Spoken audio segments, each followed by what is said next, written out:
회개하라 천국이 가까이 왔느니라. 우리 주님께서 공생애를 시작하시면서 첫 번째 공적으로 하신 말씀, 첫 말씀입니다. 어떤 사람이 이 세상에 등장해서 첫 말을 여러분 어떻게 기억하고 계십니까? 김정일이 목소리를 잘 안 들려줬거든요. 신비주의의 이게 독재자의 전략 중에 하나인데 자기 목소리를 안 들려주다가 딱 하나 영상으로 우리 대한민국에 전파됐는데, 인민의 군대여 영광 있으라. 그 말을 듣는 순간 전율이 막 느껴졌어요. 인민의 군대여 영광 있으라. 굉장히 전략적이고 그리고 전술적인 아주 강한 도전을 주는, 지금 나라가 지금 다 망해가고 있는데 백성들이 막 고난의 행군 시간에 100만 명씩 죽어나가는데 막 핵무기를 만들고 폭탄을 만들면서 행진하는 군인들에게 인민의 군대여 영광 있으라. 영상 한번 들어보시면 그런 느낌이 들 것입니다. 누가 한 첫 마디가 뭐냐, 그게 그 사람의 정체성입니다. 그게 정체성. 김정일은 군대면 살 수 있다. 나를 호위하는 군대가 이 정도면 미국이 아무리 위협해도 나는 절대 죽지 않는다. 군대의 힘을 믿는 존재인 거죠. 군대의 힘을 의지한 존재였던 거죠. 그런데 우리 주님, 회개하라 천국이 가까이 왔느니라. 회개하라 천국이 가까이 왔다. 우리 주님께서 그렇게 말씀을 하십니다. 어디에서?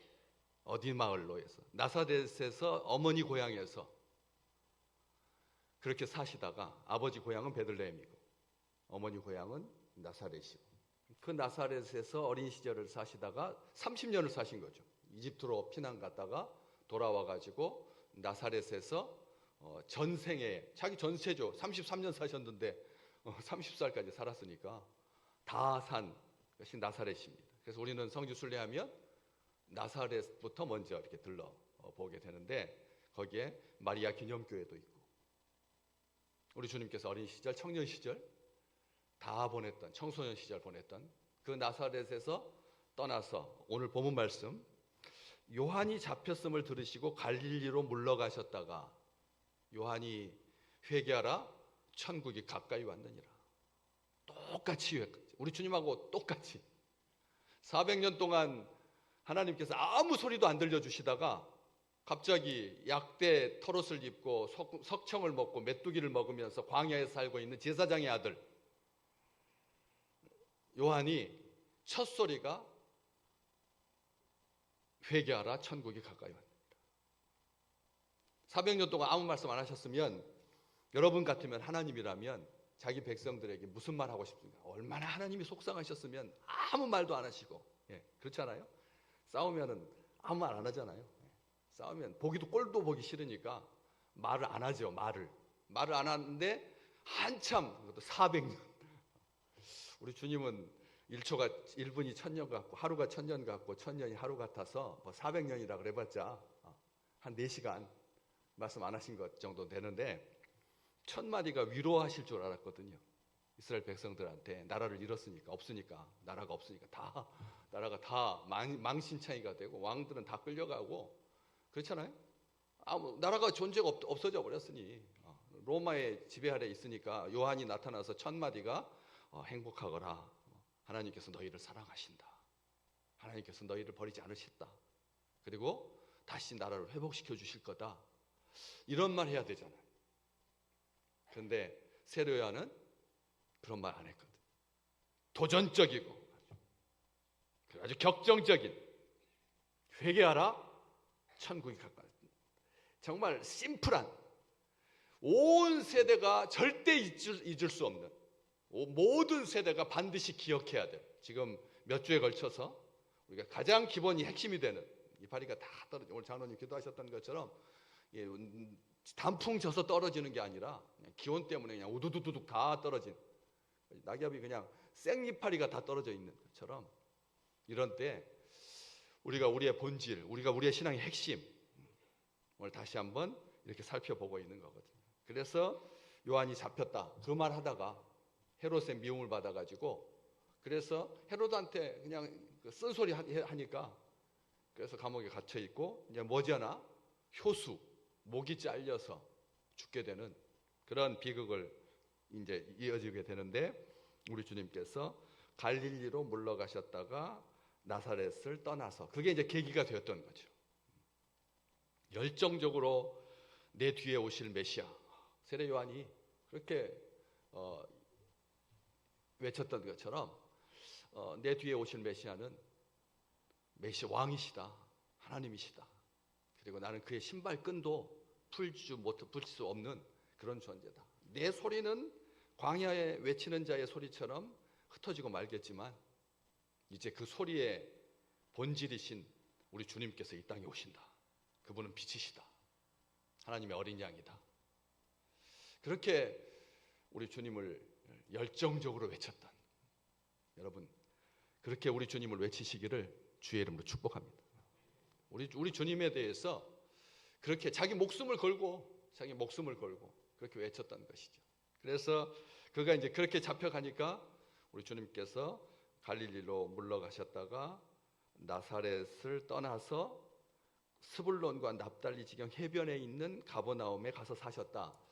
갈릴리 호수, 그다음 밑에가 사해 호수. 이스라엘에 크게 갈릴리에서부터 요단강 이렇게 쭉 흘러 내려가지고 밑에 사해. 그게 이스라엘 전체 지도에 오른쪽이 동쪽으로 있는 그런 요단강. 그게 동쪽 경계선이죠. 그 갈릴리 호수 북쪽에가 스불론 지파. 그다음에 또 이 동쪽에가 이 납달리 지파. 납달리와 스불론 지파가 갈릴리 호수 북서쪽에 있는 거죠. 그 북서쪽의 해안가, 그러니까 완전히 끝에 두만강, 압록강, 무산 탄광, 아오지 탄광, 지금 우리나라로 봤을 때 그렇게 접경지대, 정말 얼마나 척박했으면 그 지역을 뭐라고 말했느냐면 이방의 갈릴리라고 하는 이 표현, 이방의 갈릴리라고 하는 이 표현을 가버나움 사람들이 그렇게 들었거든요. 이방의 갈릴리다. 갈릴리가 벌써 유대인들한테는 선한 것이 날 수 없는, 나사렛에서 무슨 선한 게 나겠느냐. 갈릴리 주변에 있는 동네들은 이스라엘 백성들한테 정말 발에 이 먼지만도 못한, 왜냐하면 적국이 제일 쳐들어올 때 제일 먼저 난장판이 돼. 다 끌려가고 그다음에 그냥 혼혈 정책 해가지고 이스라엘 사람들이 다 피가 섞여버린 그쪽 북쪽 지역, 그 경계 지역에, 게다가 해변가니까 가버나움이라고 하는 이 동네 이방 사람들이 이제 다 이방 사람이에요. 피가 다 섞여서 한국 사람이라고 할 수가 없는 거죠. 유대인이라고 할 수가 없는 거죠. 그런 가버나움에 우리 주님께서 가서 사셨다 이렇게 돼 있잖아요. 여기 다른 똑같은 본문 마가복음 1장, 누가복음 4장에서는 가서 사셨다라고는 안 돼 있는데, 마태는 예수님께서 이제 나사렛을 떠나서 30살이 되어서 비로소 동생과 어머니로부터 떠나게 되는 거죠. 동생들이랑 데리고 어머니와 함께 이 가버나움에 가서 사신 것이 아니라 예수님께서 이제 독립하신 것입니다. 떨어져서 사시는 것인데, 여기 가버나움 이렇게 되어 있잖아요. 원래 무슨 뜻이냐면 나훔의 마을이라는 뜻입니다. 가버나훔, 원래는 나훔의 마을, 그러니까 가버나훔이라고 해야 되는데 가버나움으로 이렇게 발음이 되죠. 가버나움, 나훔의 마을. 나훔 선지자 기억하십니까? 성경책에 단 한 장으로 되어 있는 나훔 선지자. 그래서 나훔 선지자와 연관이 있을 것 같다 이렇게 사람들이 생각을 하지만 확실히는 모르는 그런 동네가 이 가버나움입니다. 가버나움, 다메섹까지 이어지는, 그래서 쭉 가가지고 또 밑으로는 또 이집트까지 이어지는 그런 무역로, 이집트, 이스라엘, 다메섹, 시리아 쭉 해가지고 이어지는 그런 무역로 상에 있는 마을이 이 가버나움입니다. 세관이 있을 정도니까 거기 세관에서 근무하던 마태, 바로 이 마태복음 쓴 자기를 불러주신 그런 동네가 가버나움 출신입니다. 마태가 자기 동네입니다. 거기에 세관이 있었는데 세관에 마태, 이름 레위라고도 불리는 그런 마태가 세관에서 근무를 하고 있었으니까 세관이 있을 정도면 여러분 인천 세관 하듯이 그 나라에 처음으로 딱 물건이 도착했을 때 그 세관을 통과해야지 국내로 물건이 유통될 수 있는, 한마디로 말하면 무역로상에 있던 그런 마을입니다. 게다가 로마군까지 주둔하고 있었으니까 여러 도시들 가운데 로마군이 주둔할 정도면 그 제법 컸던 그런 동네가 가버나움인 거죠. 그런데 성경에 보면 읽다 보면 예루살렘만큼 많이 나오는 동네가 가버나움. 예루살렘 다음으로 많이 등장하는 동네가 가버나움입니다. 왜? 우리 주님께서 이 동네에서 어마어마하게 많은 사람들을 고쳐주셨기 때문에, 치유의 그런 기적들이 이 동네에서 회당장 야이로의 딸을 살려주시고 12년 동안 혈루병으로 고생하던 여인을 살려주시고 지붕에서 침상체에 내렸던 중풍병 든 친구를 살려주시고 중풍에 걸린 백부장의 하인도 살려주시고 열병으로 앓아누웠던 베드로의 장모도 살려주시고, 그리고 귀신 들린 사람 고쳐주시고 가버나움으로 가는 길에 바다 위를 걸어오셨던, 그러니까 당연하게 가버나움이라고 하는 이 지명이 자주 나올 수밖에 없죠. 복음서를 쭉 읽어보면 가버나움이 예루살렘 다음으로 많이 나옵니다.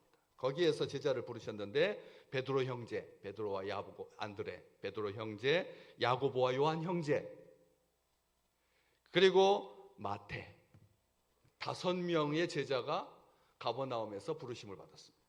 그러니까 12명 중에 상당수를 이 가버나움에서 제자를 부르시고 사역의 중심지로 삼으시고. 그런데 왜 예수님께서 가버나움으로 이사를 가셔서 사셨을까? 질문을 하는 거죠. 질문. 여러분, 이스라엘을 변화시키려면 어디로 가야죠? 예루살렘으로 가야죠. 그렇잖아요?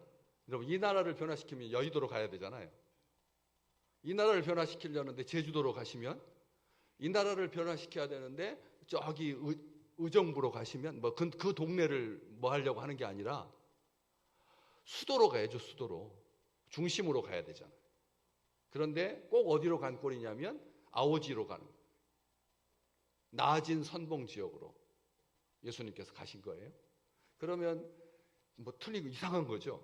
느낌 이상하잖아요. 왜 하필이면 그걸로 가셨을까? 예루살렘으로 가셔야 되는데 이유가 딱 이 마태가, 레위가 이 설명을 합니다. 14절이 바로 설명입니다. 왜 예수님께서 가버나움에 가셔서 사셨느냐? 이는 14절 뭐 때문이라고요? 성경에 기록되어 있기 때문에. 성경에 예수님께서 이 땅에 오셔서 거기 가셔서 사실 것이다라고 기록되어 있기 때문에. 그래서 여러분, 왜 자기 집 지금 살고 계신 데로 왜 이사 가셨어요? 돈이 없어서? 아니면 직장 때문에? 주님께서 살라고 하셔서 사신 줄로 믿습니다. 하나님께서 거기서 살라고 하셔서 나를 그렇게 보내신 거지, 쫓겨나서 도대체 층간소음 때문에 견딜 수가 없어서 그래서 간 게 아니라, 우리 주님은 하나님이신데, 하나님의 아들이신데 말씀대로 예루살렘에서 살아다 얼마나 좋겠어요. 장차 예루살렘에서 이런 일이 발생할 거다 해가지고 예루살렘으로 할지 왜 하나님께서 그 척박한 땅, 그 고통스러운 땅으로 보내셨을까? 성경 때문에. 그런데 그 성경을 인용하고 있죠. 여기 15절 16절이 이사야서의 이런 본문을 인용하고 있는데, 밑에 각주에 보면 이사야 어디에 기록되어 있다고요? 성경책에 보니까 이사야서 9장 1절하고 2절을 예수님께서 가버나움에 가셔서 사신 이후로 마태가 인용을 합니다. 성경을 인용하는 거죠. 그 당시에는 신약은 없었습니다. 구약이 성경입니다. 성경 본문 중에서 예수님께서 나사렛에서 자라시고 가버나움에 가서 사신다라고 하는 것이 이사야서에 기록되어 있네. 봤더니 여러분, 자막을 잠깐 띄워볼까요? 이사야서 9장 1절 2절이 바로 이 본문입니다. 이걸 가지고 예수님께서 가버나움에 가서 사셨다라고 하는 것을 알았다는 거죠. 정말 놀랍죠. 같이 읽어볼까요?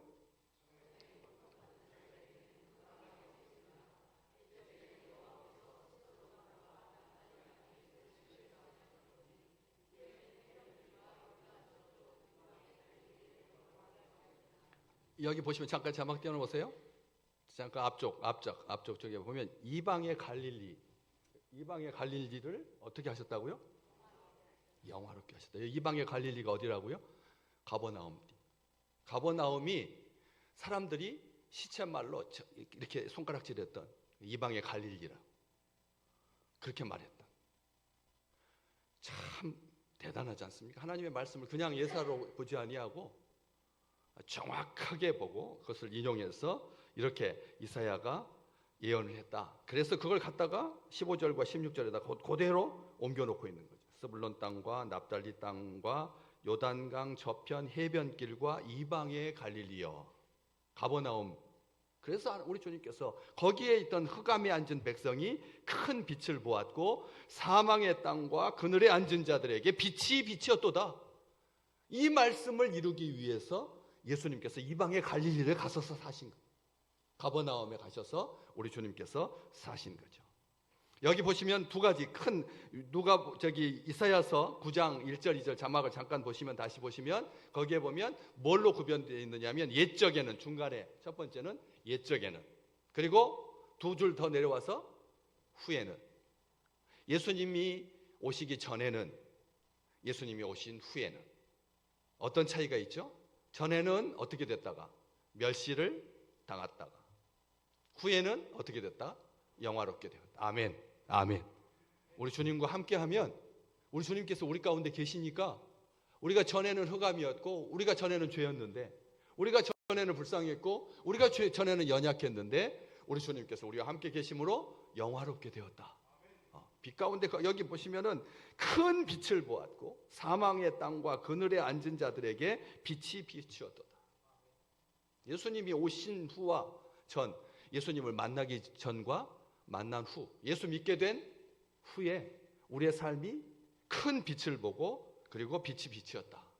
완전히 바뀌었다. 어둠이었는데 흑암에 앉은 백성이 사망의 땅과 그늘에 앉은 자들에게 그래서 메시아가 오시기 전과 후 메시아가 온 후에 이방의 갈릴리가 영화롭게 되고 흑암에 행하던 백성이 큰 빛을 보게 되었다. 그래서 예수님은 유대와 이방의 경계선인 가버나움에 가서 사셨다. 어두운 곳, 희망이 없는 곳, 용기가 생기지 않는 곳, 길이 없는 곳에, 고통받는 곳에, 연약한 곳에, 슬픔과 애통이 가득한 곳에 빛으로 생명으로 자유로 기쁨으로 오신 분이 우리 주님이다. 우리 주님께서 가버나움에 가시는 것이 그렇게 영광스러운 거고 그렇게 행복한 거다. 그런데 그 가버나움 지금 가서 이제 성주 순례 가보시면 가버나움에 가시거든요. 가버나움이 그렇게 드러난 육지로 이렇게 관광객들이 몰리게 된 것은 불과 100년도 안 됩니다. 지진으로 완전히 망했다가 1000년 동안 흙 속에 있었다가 미국 고고학자에 의해서 이 세상에 드러나게 되었어요. 그래서 거기 가시면 제일 먼저 보는 것이 베드로의 집. 베드로의 장모의 집이었을지 베드로와 안드레의 집. 성경에는 두 개 그렇게 표현되거든요. 베드로의 집이라고도 하고 베드로와 동생 안드레의 집, 그 다음에 베드로의 장모의 집이었을 수도 있다 해가지고 그 위에다가 프란체스코 교회에서 거기다 베드로 기념교회를 지어놔가지고 거기 가시면 갈릴리 호수가 쫙 보이는 거기에다가 베드로 기념교회를 아주 근사하게 지어놔서 거기 더 안에서 들어가서 보는 거죠. 베드로 기념교회가 있고 베드로 기념교회 맞은편에 우리 주님께서 이 말씀 회개하라 천국이 가까이 왔다라고 선포하신 가버나움 회당이 딱 위치하고 있습니다. 바로 집 100m도 안 됩니다. 베드로의 집하고 가버나움 회당하고 요 100m도 안 됩니다. 4, 5세기경에 석회암으로 지어진 거대한 회당터. 4, 5세기 전에 4, 5세기경에 그러면 예수님 당시에는 없었던 거죠. 그렇죠? 4, 5세기니까 300년, 400년쯤이니까 주후 그때 지어진 회당이 발견됐는데 그 회당 밑에서 현무암 기초석이 발견됐습니다. 발견하는 과정 쪽에. 그러니까 지금 우리가 보고 있는 그 가버나움 회당은 예수님 당시에는 없었는데 그 회당의 기초석을 보니까 1세기 예수 그리스도께서 이 말씀을 하셨을 바로 그 당시에 회당의 터가 발견된 거죠. 그 위에다가 새로 지은 거. 그 위에다가 새로 지은 누가복음 7장 5절 말씀 잠깐 보실까요? 누가복음 7장 5절 말씀. 여기 백부장이, 로마의 백부장이 자기 병든 하인을 고쳐달라고, 병을 고쳐달라고 그 주변에 있던 유대인들이, 장로들을 보내서 예수님께 나와가지고 이 사람은 반드시 고쳐주셔야 합니다. 왜냐하면 우리를 위해서 회당을 지어준 사람이니까, 우리를 위해서 회당을 지어주신 분이니까 이 사람의 종이 병들었는데 주님 고쳐주십시오. 그러니까 주님께서 뭐라고요? 내가 가서 고쳐주겠다. 그랬더니 백부장이 하인을 보내가지고 그러지 마십시오. 저 밑에 부하들도 제가 오라면 오고 가라면 가는데 어떻게 만왕의 왕이신 우리 주님께서 친히 우리 집에 오실 수 있으십니까? 말씀만 하십시오. 말씀만 하십시오. 그랬더니 예수님께서 이스라엘에서도 이런 믿음을 본 적이 없다, 그렇게 말씀하셨다. 놀랍죠? 이방인인데, 이방인 백부장인데, 로마의 군인 장교인데, 백부장인데 이런 믿음을 가지고 있으니까, 그래서 그 말을 듣고 가서 살펴보니까 종이 나았던, 우리 이스라엘 백성들을 위해서 회당을 지어준 바로 그 회당이 바로 지금 가버나움의 회당터에 남아 있는 거죠. 그래서 우리 주님께서 가서 그 회당에서 회개하라, 천국이 가까이 왔다. 회개하라, 천국이 가까이 왔다. 회개하라는 말씀은 아시겠지만 잘못을 뉘우쳐라, 그렇죠? 잘못을 뉘우쳐야 된다. 본질이다. 이게 우리 주님께서 첫 마디가 회개하라, 천국이 가까이 왔다고 했으니까 잘못을 돌이켜라. 회개하라라고 하는 말은 그런 뜻입니다. 방향을 돌려라, 이런 뜻입니다. 방향을 돌려라, 이런 뜻입니다. 유턴해야 된다는 겁니다. 유턴, 좌회전이나 우회전 하는 게 아니라 적당히 그걸 빛나서 오른쪽으로 왼쪽으로 좀 더 가라, 이게 아니라 완전히 갔던 방향과 정반대의 길로 가라. 무슨 뜻입니까? 사람들 인생이 걸어가고 있는 길들은 다 어긋난 길이다. 사람들이 지금 추구하고 있는, 사람들이 지금 막 발버둥 치고 있는 그 길은 살려주는 길이 아니다. 결국 가다 보면 죽게 되는 길이고 길이 없는 길이다. 그러니까 우리 주님께서 돌이키라고 하신 거죠. 회개라고 하는 말은 돌이키라는 것입니다. 무엇? 마음과 생각을 돌이켜야 된다. 마음과 생각, 삶의 방향을 돌이켜야 된다. 자신의 욕심과 죄를 따라서 갔던 이전의 모든 것으로부터 완전히 영원히 하나님께서 원하시는 방향으로, 잘못된 길, 어그러진 길, 사망에 이른 길은 멈추고 스톱하고 이제 즉시 돌이키는 것. 하나님의 언약을 기억하고 자기 죄를 슬퍼하면서 우는 것 정도로 멈추는 것이 아니라 죄된 생활을 청산하고 생각과 말과 행실을 새롭게 하고 세상으로 향하는 마음을 하나님께로 돌이키는 것이 회개하는 것이죠. 근본적으로 회개한다라고 하는 말의 뜻은 생각을 바꾼다는 뜻입니다. 생각을 바꾼다. 왜 우리가 지금 생각 없이 사셨어요? 다 생각을 가지고 사시잖아요. 그렇잖아요? 얼마나 정말 이 세상에 생각으로 꽉 차 있는데 어떻게 하면 돈을 벌까? 어떻게 하면 죽지 않을까? 어떻게 하면 성공할까? 모든 사람, 모든 세대가 머리를 그냥 다 써가지고 생각에 집중하는 시대가 바로 이 시대인데, 그런데 그 생각을 바꾸라. 왜 하나님 우리의 인간의 생각을 바꾸라고 하십니까? 사도 바울이 편지했습니다. 로마 교회, 로마서 8장 7절 말씀, 우리 함께 같이 보실까요?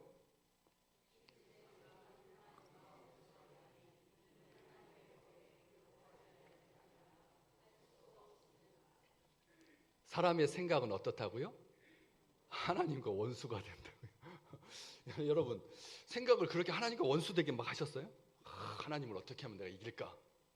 하나님과 원수되고 하나님과 적대가 되고 그런 생각인 줄 알았잖아요. 그런 생각 하지 않으셨잖아요.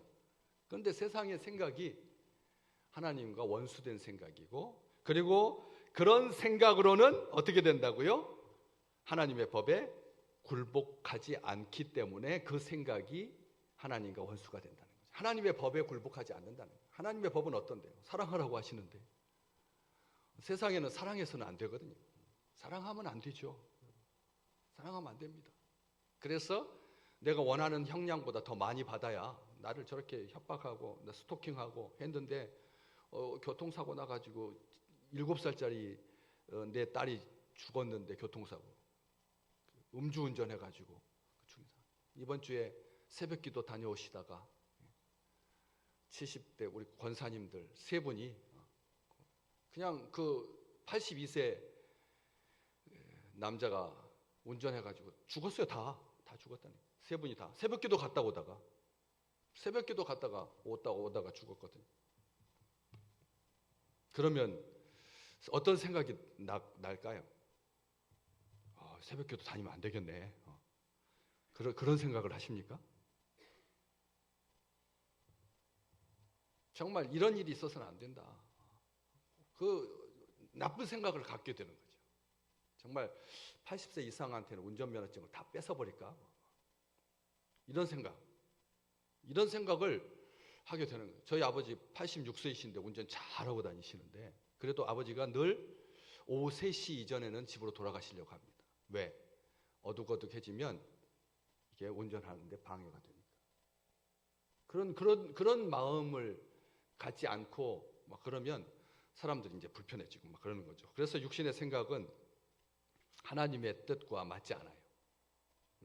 평소에 잘 될 때는 하나님 법보다 더 위에 있는 것 같은데 자기한테 좀 해가 가고 새벽기도 갔다가 세상 떠나면 이번 주일날 그 교회 장례식 3건이 터진 거죠.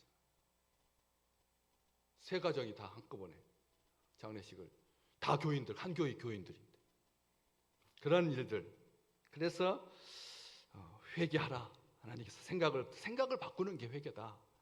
그래서 예수님께서 누가복음 15장에 죄인 하나가 회개하면 하늘에서 회개할 것 없는 의인 99을 인하여 기뻐하는 것보다 더 기뻐하는 것이다. 한 명이라도 회개하는 것이 우리 주님의 뜻이다. 우리 주님께서 그렇게 말씀을 하셨습니다. 그러면서 천국이 가까이 왔다 그럽니다. 천국이 가까이 왔다 이렇게 말하니까 천국은 죽어서 가는 줄 알았는데 많은 사람들이 다 이스라엘 백성도 마찬가지고 우리도 천국은 우리 죽은 다음에 가는 아주 아름다운 그렇잖아요. 다들 그런 생각으로 가득 차 있었는데 이 천국이 가까이 왔다. 천국이 뭔데? 아름다운 나라? 썩지 않는 나라? 영원한 나라? 슬픔도 눈물도 애통도 고통도 없는 나라? 유토피아?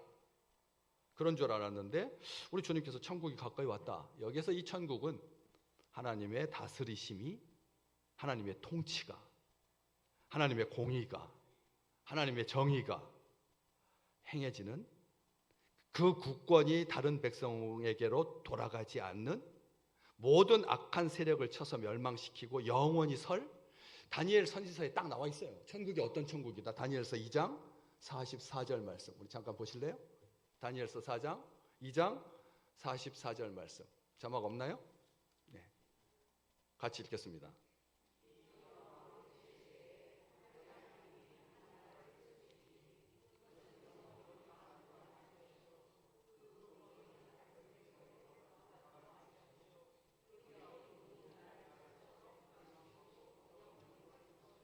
천국이 어떻다 다 나와 있죠. 하나님께서 한 나라 천국을 세우실 텐데 이것은 영원히 망하지도 아니할 거고 그 국권이 다른 백성에게로 돌아가지 않는다. 우리 하나님의 백성들의 그 국권이 사탄에게로 돌아간다거나 시진핑에게로 속한다거나 푸틴에게로 간다거나 그런 일이 절대 없다.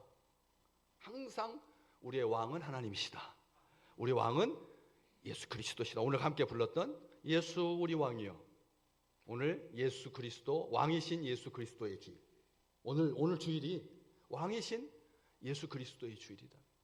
그 나라는 그렇게 돌아가지도 아니하고 모든 나라를 쳐서 멸망시키고 영원히 설 것이다. 예수님께서 그 천국이 가까이 왔다. 그 천국의 주인이 누구신데? 우리 하나님이시고 우리 주님이신 거죠. 우리 주님께서 그 천국의 주인이셔서 우리의 마음과 생각을 다스리심으로 천국이 되는 것입니다. 우리 주님이 있는 곳이 천국이 된다. 예수님은 십자가와 부활로 죄와 죽음의 문제를 해결하고 사탄의 통치를 종식시키고 지금 여기에 오셔서 사랑과 은혜와 공평과 진리로 각 사람을 통치하시는데 천국이 예수님께서 가까이 왔다라고 말합니다. 가까이 왔다라고 하는 말은 물리적으로 가까워졌다라는 뜻도 되고 시간적으로 가까워졌다, 두 가지입니다. 공간적, 물리적, 시간적 그런 가까움을 말하는데 영어로는 가까이 있는 near, 그리고 지금 있는 at hand, 지금 있는 그런 뜻입니다. 그런데 천국이 가까이 왔다. 우리 주님의 통치가 지금 막 시작되었다. 우리 주님께서 우리의 마음과 우리의 생각을 다스리신다. 그래서 가버나움에 빛이 비친 거잖아요. 그런데 가버나움 사람들은 어떻게 반응했느냐? 받아들이지 않았어요. 예수님 받아들이지 않았었어요. 왜냐하면 같이 산다라고 하는 것의 맹점이 바로 여기에 있는 겁니다. 여러분, 예수님께서 우리와 같이 사시면 어떤 느낌, 어떠실 것 같아요? 예수님께서 오늘 예배에 여기 딱 지금 앉아 계시는 거예요. 여기 딱 앉아 계시면 여러분, 우리의 예배는 어떻게 될까요? 우리의 생각은 어떻게 되고, 우리의 감정은 어떻게 되고, 우리의 느낌은 어떻게 되고, 정말 놀라운 축복 아니겠습니까? 근데 가버나움 사람은 하나님의 아들이 자기 가운데 와서 사시는데도 몰랐어요. 회개하지 않았어요. 그러니까 우리 주님께서 화가 나셔서 말씀하십니다. 마태복음 지금 4장인데 11장 23절 24절 자막도 있고 또 찾아보시기도 하고요. 마태복음 11장 23절 24절 자막 띄워주세요. 한번 같이 읽어볼까요? 가버나움아, 내가 하늘에까지 높아지겠느냐? 음부에까지 낮아지리라.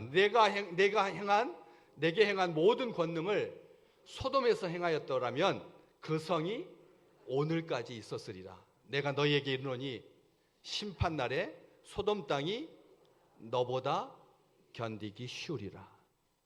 가버나움을 어떻게 부르시는 거예요? 마치 친구 부르듯이.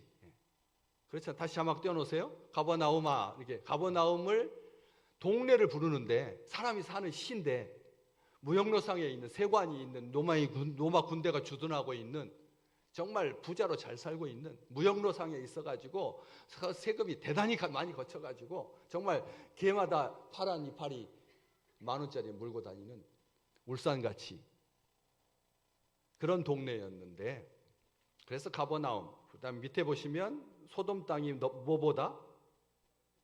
소돔 땅이 누구보다? 너보다. 그러면 가버나움을 뭐라고 부르시는 거예요?